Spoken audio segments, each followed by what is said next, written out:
Bonjour à tous, c'est Paul Dame pour vous présenter un nouveau sapin en sucette.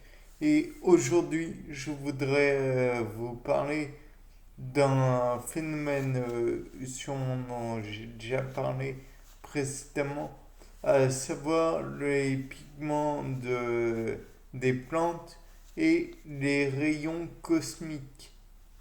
Donc, autant parler d'astrophysique. Je sais, je fais mon mea culpa. La physique et moi, c'est pas mon c'est un peu difficile à mélanger. Mais bon, le fait est que depuis, je crois que c'était Max Planck en physique qui avait montré que en chauffant tout élément assez fort, on dégageait de l'énergie sous forme de lumière, mais je ne suis pas tout à fait sûr de ça. Donc, je vous le dis à vérifier quand même à côté, parce que, bon, moi je suis qu'un amateur. Enfin bref, toujours est-il que si l'on fait chauffer tout élément, il va dégager de la lumière. Bon, de là, tout le monde comprend. Maintenant, il existe plusieurs températures. J'imagine que si vous faites chauffer du tungstène à 4000 degrés et du tungstène à 3000 degrés, vous n'allez pas obtenir le même rayonnement. Donc la question que je me pose, si une plante absorbe les rayonnements lumineux, est-ce qu'il va absorber avec le même pigment les diverses radiations? Parce que là, je parlais de tungstène, mais ici, par exemple, je fais chauffer du cuivre à 1000 degrés et du fer à 1000 degrés.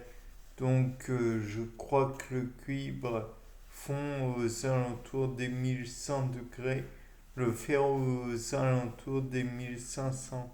Enfin bon bref, toujours est-il qu'il va y avoir logiquement un dégagement de lumière, mais peut-être pas les mêmes radiations.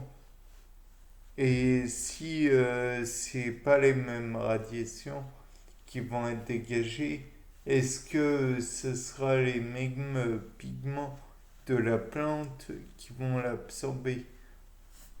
Et puis la question aussi, c'est que on a la formule de Biard-Lambert que vous connaissez probablement, A égale epsilon LC, où A égale et l'absorbance, epsilon c'est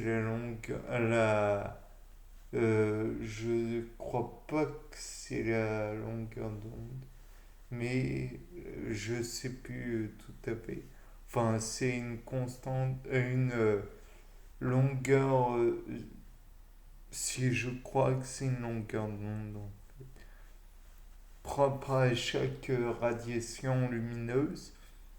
Elle, c'est la distance que la lumière parcourt dans l'élément considéré. Et c'est la concentration de l'élément. Bon, de là, j'ai envie de vous dire, vous le saviez peut-être, peut-être pas. Enfin, bon, bref, il y a probablement des incertitudes et des imprécisions dans ce que je viens de dire.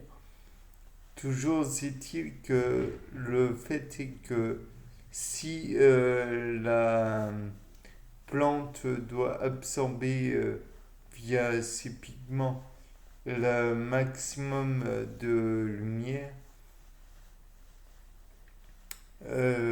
est-ce qu'elle va absorber déjà de la lumière d'éléments chimiques, enfin, qui ne provient pas du soleil?